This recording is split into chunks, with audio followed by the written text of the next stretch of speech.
and which is regard to Chittagong Hill Tracts, there is a land commission. And the second matter is with regard to forest laws and policies, which also includes the issue of collective rights. Now, the commission is a matter I have actually, when I was a member of the forum, I wrote a paper on it, so it's in the records as a possible best practice. The law was amended recently, and we are very happy with the law. But the law needs to be supplemented with rules to put meat into the skeleton. Now, discussions are ongoing, and as I have come to New York, I am informed by a member of the Regional Council who was taking part in interministerial discussions of the draft rules, that there were certain issues which have come up in the draft which are not in conformity with the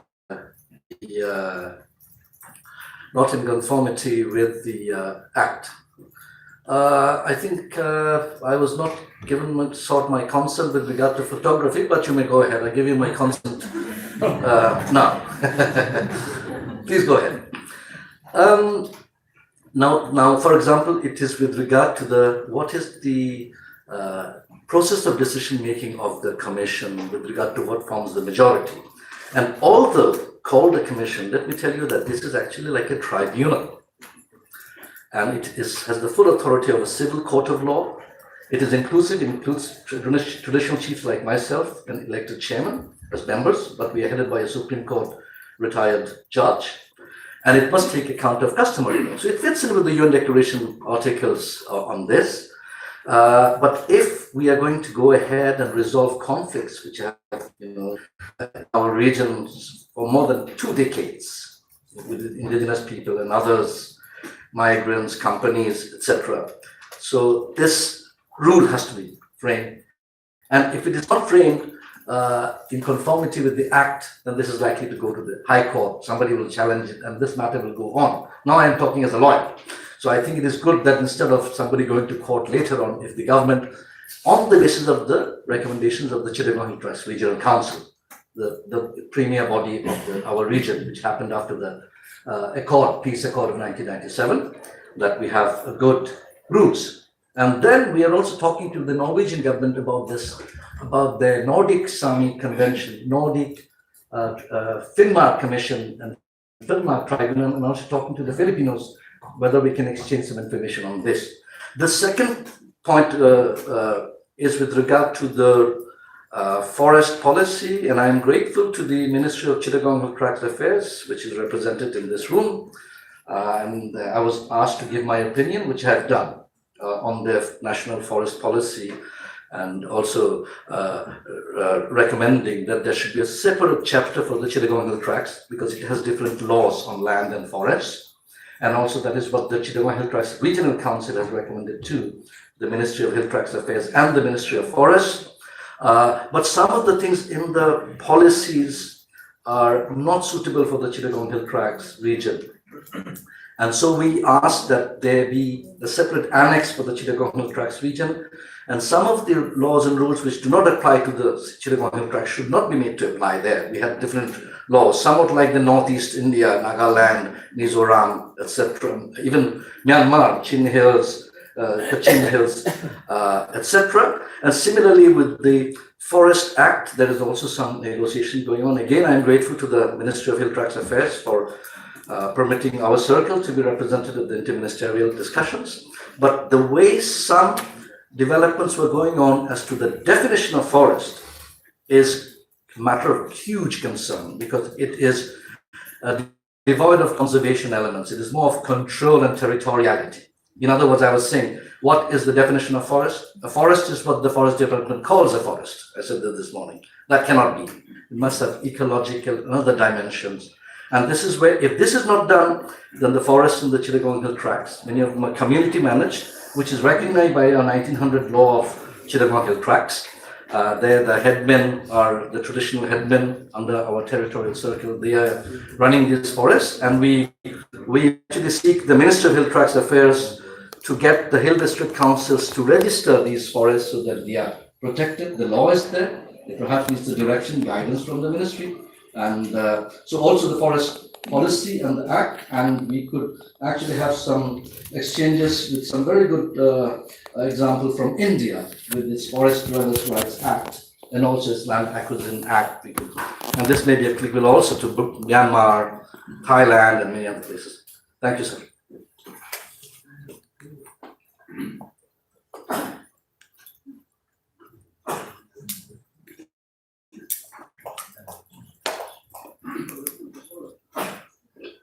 Thank you. Thank you. Next speaker is from Bangladesh. I would like to ask again the colleagues about what I mentioned about the filming and photography. Please, if you want to do that, seek the consent first. So we continue with the Bangladesh, please. Yeah.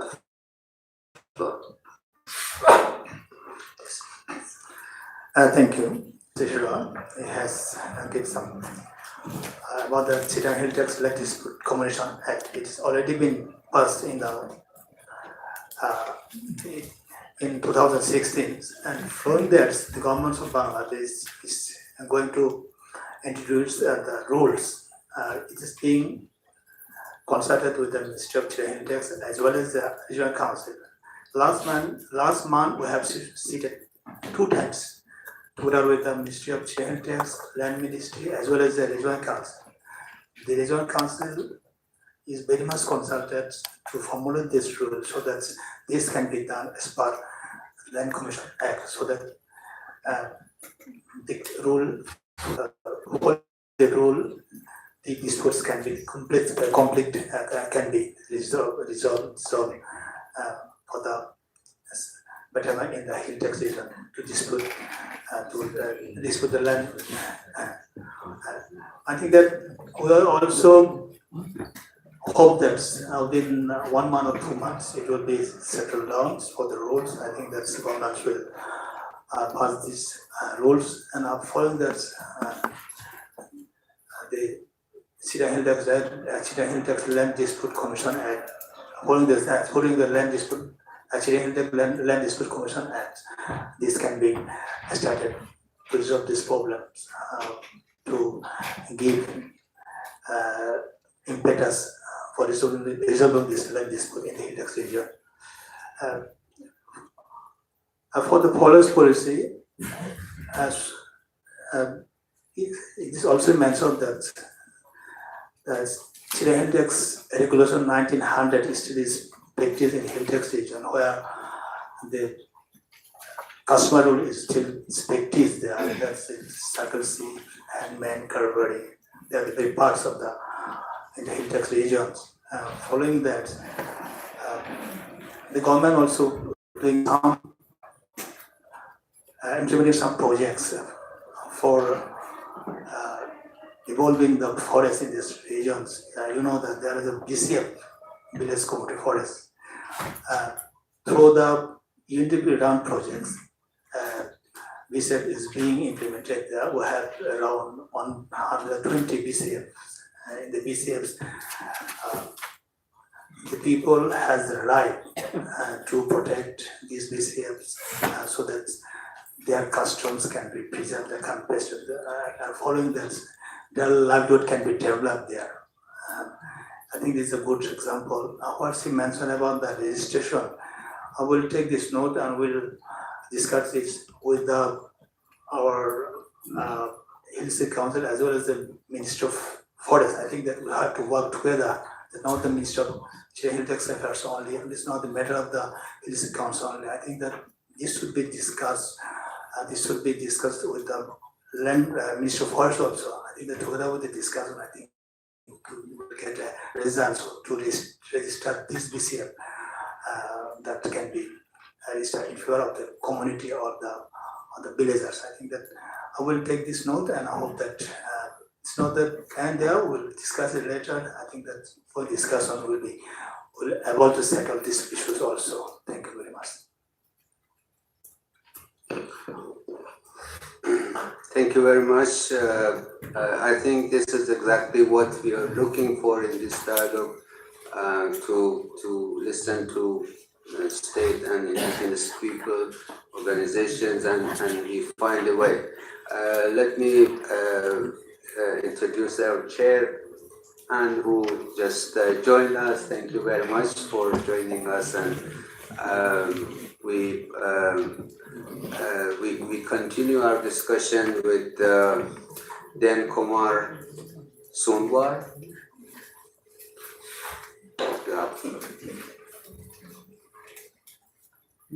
Thank you, Chair and Moderator. Here, I would like to bring the issue or discussion that we discussed. Basically, I had asked a similar question last year, and the discussion I want to remind you once again. I'm Dev Kumar Sunwar from Nepal. I'm a journalist and a lawyer. Last year, I basically raised one issue. That was in 2016, government of Nepal adopted a decade-long plan for development of electricity and welcomed foreign direct investment in the hydropower sector. Following the adoption of that policy, multilateral companies like World Bank, Asian Development Bank, and many other private entities, including from China, India, and elsewhere, have started investing in Nepal for developing hydropower. And recently, for last 2 years, one of the rivers that flows alongside of my village, there are 5 hydropower projects it's taking place, and out of 5, 2 hydropower projects are basically invested by Chinese entities. And that because of that investment, the hydropower development entities basically have violated the indigenous people's right to free, prior, informed consent, and the right over the natural resources, and right to get the information in the language that they speak and understand.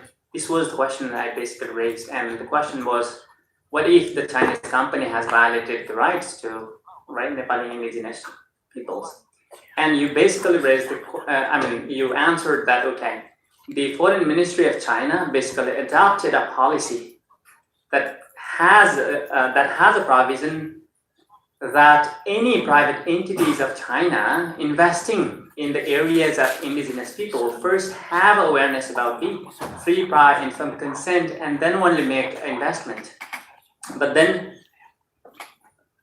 once I went to my village, got the concerns of indigenous peoples of my village, and we also brought that issues to the attention of National Human Rights Commission of Nepal. To some extent, the issues, the court cases, the cases also have been filed to the court.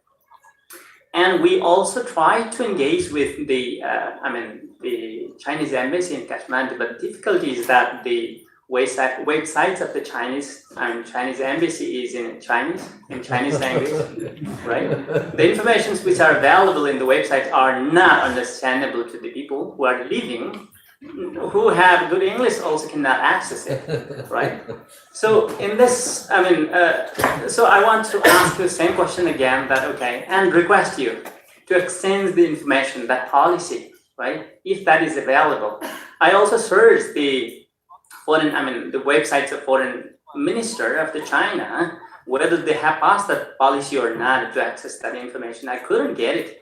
And a team of lawyers who are filing the cases, trying to get whether the Chinese government has adopted that sort of policy or not, and it has been very difficult. And the violation of indigenous peoples are still undergoing. This is not only the cases of my village, but elsewhere across Nepal. And many hydropower plants are taking place. So I would like to request you to exchange the information if that policy has been passed, right? So from China to Nepal, I would like to go to India again. With the invitation of a local, my colleague journalist in Northeast India, I visited some 3 months ago to Manipur, Assam, Nagaland, and Shillong. Basically oversee how indigenous people there have access to media and participation basically. And they basically raise the concern that their websites have been blocked even Facebooks have been, blocked down. And when they wrote any issues in regards to indigenous peoples' right violations, local journalists have been threatened, assaulted, and what they said basically was that the government, central government, basically implemented a act, which is Armed Forces Special Power Act. That act has provision that the armed forces can anytime with the suspect can suit to anybody, right? If anybody is raising concerns in relation to indigenous people's issues. So they have not been able to raise, even if they have written in any newspaper, on that note, they have been arrested, threatened, and I also could observe some of the activities of indigenous peoples organizations, and they were raising basically another concern that they cannot have contributions, foreign contribution. Basically, the government of India has introduced a Foreign Contribution Regulation Act 2010 that basically blocks indigenous peoples organizations to have a fund from outside as well, as that act was basically introduced by the Home Ministry of India. And many laws in Nepal basically are copied from India, and we are influenced. And so far, though we have less funding from outside in Nepal, and we have Social Welfare Council, which is basically under the Ministry of Women and Social Welfare so far. And currently, as we have introduced a new constitution and trying to amend other laws as well. And as India has that Foreign Contribution Regulation Act, which was adopted in 2010, which is under the Home Ministry, that heavily monitors the indigenous peoples organization here. And discussion in Nepal is taking place that, okay, why not introduce another act to regulate the NGOs activities under that act? So we have that sort of influence basically. And I basically listened concerns from the indigenous people's aspects, Mandi. So I have not heard any, any views from the government side and other. And I want to listen whether that is correct, that what I have listened, that is the question basically to the Indian delegates or government representatives. Thank you.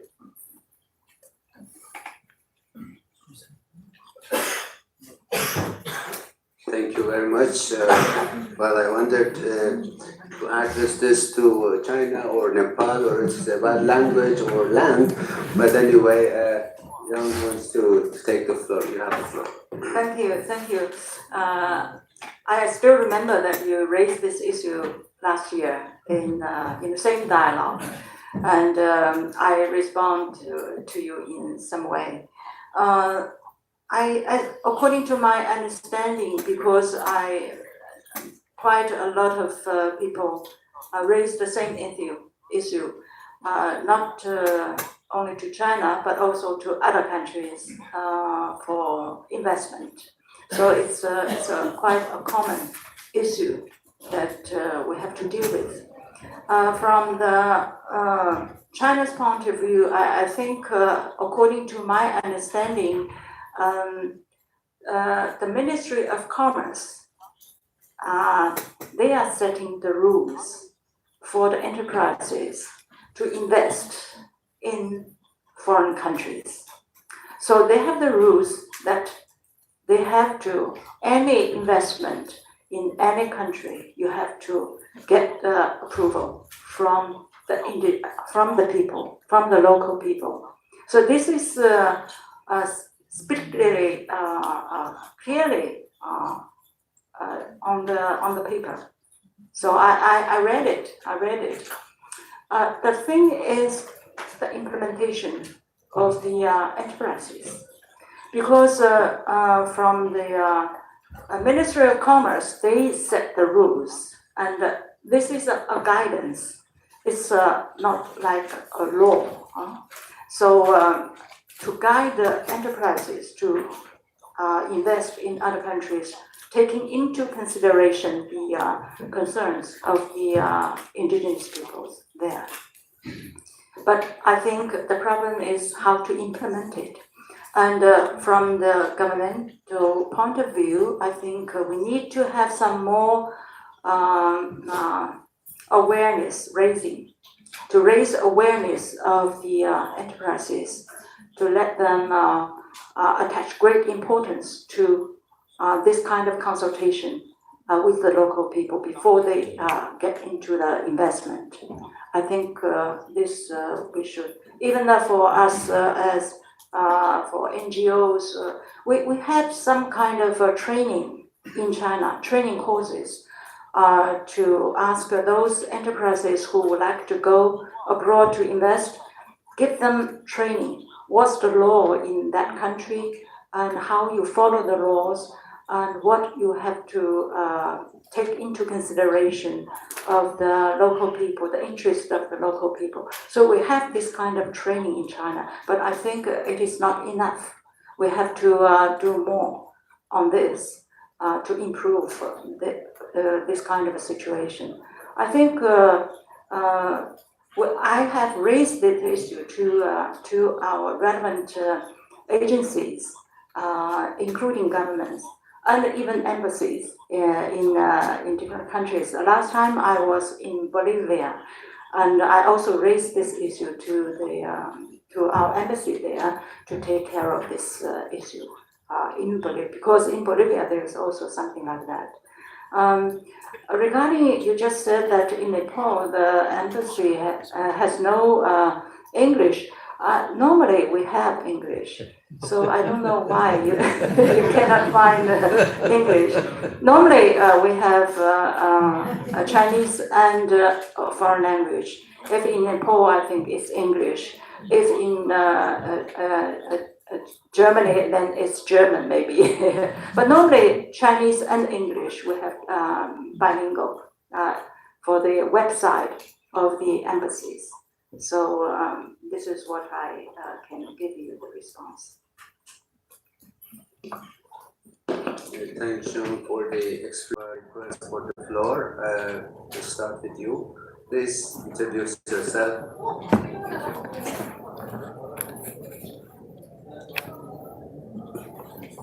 Thank you.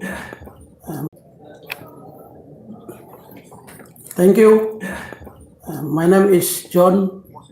I'm not the part of the Asian regional, but my island in the part of the South Pacific Ocean. But my island is still under the colonized by Indonesia. This is my motherland. We talk about the land, the conflict of our land. I think the conflict of our land, the majority factor of the conflict for the land is the colonialism.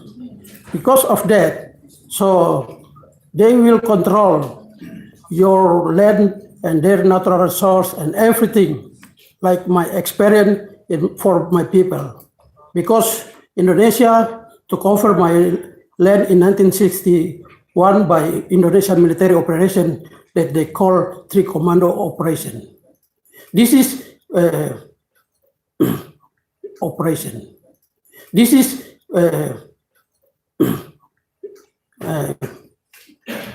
not allowed by international law. And then, but United Nations support it and to recognize and to push my motherland, join or associate, and then to Indonesia in 1963. So until today, we still conflict for our land because of the mining. The first time, the mining of Freeport-McMoran. The mining, because United States businessmen interest in our mining, so they support Indonesia to occupy my land. And until today, we still fight, and we never surrender. And now today, we still continue. So I think the topic for conflict of land, the key factor is the colonialism, only that. So I thought maybe this cannot discuss and not resolve by this forum also, maybe I think so. And like my territory, the land of West Papua, under the United Nations Resolution 448, they set up my land and my people in the United Nations decolonization list, but they remove and then they push us to associate with Indonesia. So we will never stop. So I think my question, how this forum can resolve the conflict of the land because of the colonialism. Only that. Thank you very much. Thank you for a statement. Of course, we are here to listen to, and I know that there are other bodies in the UN about this to deal with the colonialism, but we will listen, and if there are replies, we will listen to replies as well. You have the floor. Please introduce yourself. Hello, good afternoon, everyone. I am Aisa from the Philippines. So the following concern and recommendation will be that I will be stating is from the network that I belong